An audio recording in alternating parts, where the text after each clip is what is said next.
ইরানের ক্ষেপণাস্ত্র হামলায় বস্তুত ধ্বংসস্তূপে পরিণত হয়েছে ইসরায়েল। এমনই একটি ইরানের ব্যালিস্টিক ক্ষেপণাস্ত্রের আঘাতে গতকাল ধ্বংসস্তূপে পরিণত হয়েছে ইসরায়েলের হাইফা শহরের একটি ভবন।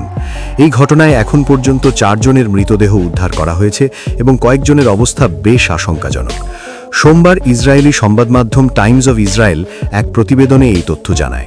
এতে বলা হয়েছে, হাইফায় আবাসিক ভবন লক্ষ্য করে ব্যালিস্টিক ক্ষেপণাস্ত্র হামলা চালিয়েছে ইরান। এই হামলায় ভবনের ধ্বংসস্তূপের নিচ থেকে 4 জনের মরদেহ উদ্ধার করা হয়েছে। একই এলাকায় নতুন করে চালানো আরেক হামলায় আরও 4 জন সামান্য আহত হয়েছেন এবং সম্পদের ব্যাপক ক্ষতিগ্রস্ত হয়েছে। এদিকে ইরানের রাজনৈতিক নেতৃত্ব যতক্ষণ প্রয়োজন মনে করবেন ততক্ষণ পর্যন্ত দেশজুড়ে চলমান এই যুদ্ধ অব্যাহত রাখা হবে বলে ঘোষণা দিয়েছে দেশটির সেনাবাহিনী।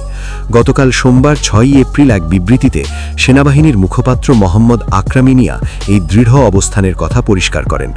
আধা সরকারি সংবাদ সংস্থা ইসনাকে দেওয়া এক সাক্ষাৎকারে তিনি স্পষ্ট করে বলেন, যুদ্ধের গতি প্রকৃতি এবং এর সমাপ্তি পুরোপুরি দেশের রাজনৈতিক কর্তৃপক্ষের সিদ্ধান্তের ওপর নির্ভর করবে।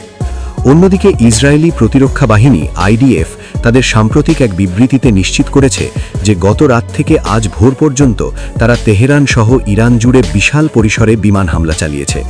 এই অভিযানে দেশটির সামরিক অবকাঠামোকে মূল লক্ষ্যবস্তু করা হয়েছে বলে দাবি করেছে ইসরায়েল। ইসরায়েলি সামরিক বাহিনীর বরাতে জানা যায়, রাতের এই আকাশপথে চালানো অভিযানে ইরানের 3টি গুরুত্বপূর্ণ বিমানবন্দরকে লক্ষ্য করে নিখুঁত আঘাত হানা হয়েছে। এই বিমানবন্দরগুলো হল রাজধানী তেহরানের মেহরাবাদ বিমানবন্দর, বাহরাম বিমানবন্দর এবং আজমায়েদ বিমানবন্দর। ইসরায়েলের দাবি, এসব স্থাপনা ইরানের সামরিক কার্যক্রম এবং রসদ সরবরাহের কাজে ব্যবহৃত হচ্ছিল। অন্যদিকে হরমুজ প্রণালী খুলে দিতে ইরানকে দেওয়া যুক্তরাষ্ট্রের প্রেসিডেন্ট ডোনাল্ড ট্রাম্পের সময়সীমা শেষ হচ্ছে আজ রাতে। তবে এই সময়সীমা ঘনিয়ে আসার আগেই এশিয়ার কয়েকটি দেশ তাদের জাহাজ চলাচল নিশ্চিত করতে তেহরানের সঙ্গে আলাদা সমঝোতায় পৌঁছেছে বলে জানা গেছে। সোমবার ট্রাম্প হুঁশিয়ারি দিয়ে বলেন, মঙ্গলবার রাত 8টা বা গ্রিনিচ সময় মধ্যরাতের মধ্যে হরমুজ প্রণালী পুনরায় চালু করতে ইরান কোনো চুক্তিতে না এলে যুক্তরাষ্ট্র এক রাতেই দেশটিকে ধ্বংস করে দেবে। যদিও এমন হুমকি ধামকি এবং বিভ্রান্তিকর তথ্য যুদ্ধ শুরুর প্রথম দিক থেকেই দিয়ে আসছেন ডোনাল্ড ট্রাম্প, যাকে কোনো পাত্তাই দিচ্ছে না মধ্যপ্রাচ্যের সিংহখ্যাত দেশ ইরান।